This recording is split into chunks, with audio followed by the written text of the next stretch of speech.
How'd you feel about The Nun?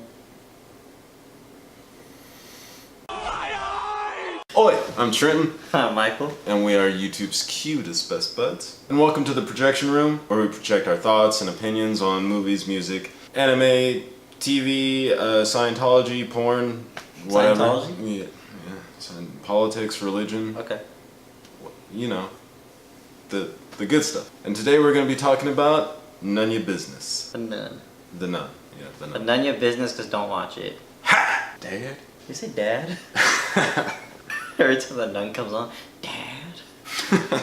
Woo! Now, for those of you who don't know, this is the latest in the Conjuring, Insidious, Annabelle prequel, sequel, franchise, universe That spectrum. thing. And these films are all intertwined together, which I personally find interesting because I've never seen a horror franchise like built like this. Yeah, me So either, actually. yeah, I mean, I think that's actually pretty fucking dope. So, The Nun follows a nun and a priest who are sent to Romania to investigate the suicide of another nun. And once they get there, they discover that shit is pretty wacky. They're like, oh, we're here to investigate a suicide, but also we need to find out if this place is still holy. Big surprise, things were not A-okay from the get-go. Yeah. First off, let's get into the direction. Now, this film, unlike The Conjuring and Insidious, is not directed by James Wan, which is probably where they first went wrong because he's kind of, in my opinion, the best at this whole jump scare, spooky shit. Instead, it was filmed by Corin Hardy, who did The Hollow, which I've not seen, and honestly, if it's as trash as The Nun, then I'm never gonna watch. Don't plan on it, to be honest. Yeah. Like, we left the theater 30 minutes ago, and I'm having a hard time even remembering the shit that happened in this movie. It's just so dull, and it's so much of just everything that you've seen before in a horror movie like this. Like, I barely watch horror movies, and then the things they were doing with the audio and with the camera work and the lighting, and like, I already knew instantly, like, Yeah, this like- is about to happen. Like, crosses turning upside down, a camera Doing a 360 shot. slowly pivoting down one hallway, and then the demon's not there, but then whenever it turns back to the character, it's like right behind her. Like, and don't get me wrong, I love a good jump scare. Like I said, I'm a fan of James Wan horror films, and those are littered with jump scares. But there's a good way to do a jump scare, you know, like with good build and a good payoff, and none of these had that. There was no real suspense there, and you weren't invested in any of the characters. Nothing felt like it really even mattered. Personally, I don't like jump scares. I think they're a cheap form of scaring you. But this was like, they were too predictable. Like, this movie is legitimately rated R, and leaving the theater, I'm having a hard time figuring out why. Yeah, it makes no sense to me at all. There's minimal blood, there's minimal gore. They don't like swear excessively, like no nudity, no nothing. And the whole point of the demon Valak in this movie is that she wants a living host. How original. And on top of that, just she has so many opportunities throughout the entire movie to get that host. And she doesn't. She just doesn't the entire time. And I'm like, what are you doing? She doesn't feel threatening at all in this movie. Like, literally, it is littered with like scenes where she's one-on-one with these people. Obviously, she's more powerful than anybody, and she's just letting them get away. Yeah. She's like, it seems like she's literally like, oh, hey, let go. But the locations and set designs look pretty good, which just almost makes this movie even more disappointing because, like, it looks like it's shot. Everything was beautiful. Yeah, it looks like it's shot well. The cinematography looks pretty Like, good. location was great. Lighting's good. Lighting was amazing, actually. There was a lot of scenes like, damn, that's beautiful. But a good-looking movie doesn't make a movie good. And honestly, this movie at the end of the day just felt like a bunch of Loud noises! Speaking of loud noises, let's talk about the score.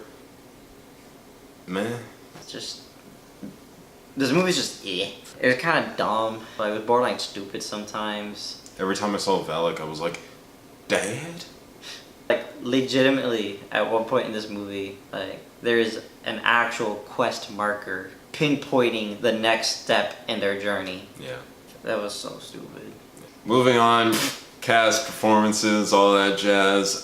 For me, personally, the cast and the performances, I felt like the acting as a whole was, like, serviceable to bad. It was only good enough Yeah. sometimes.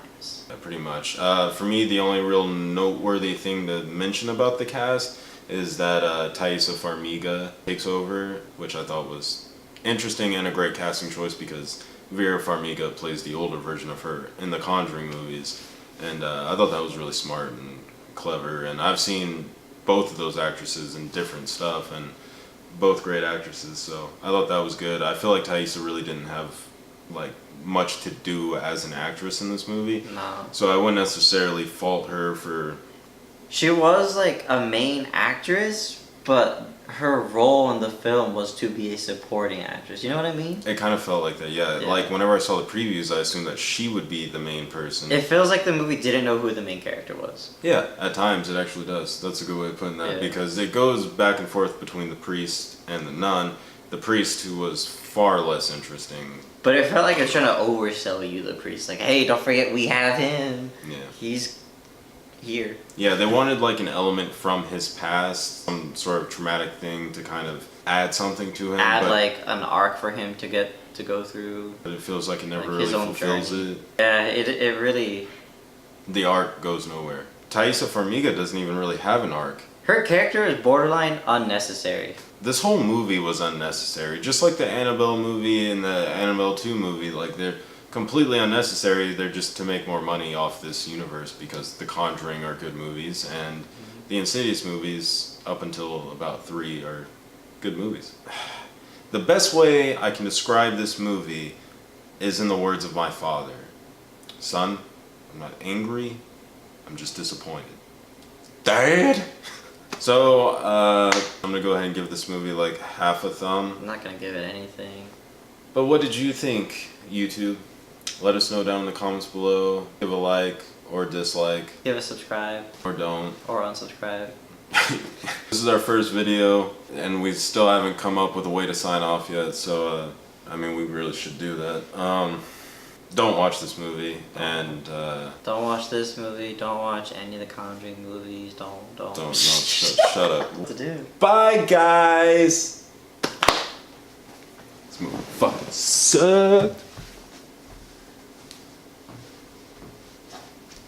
I forgot my orange juice.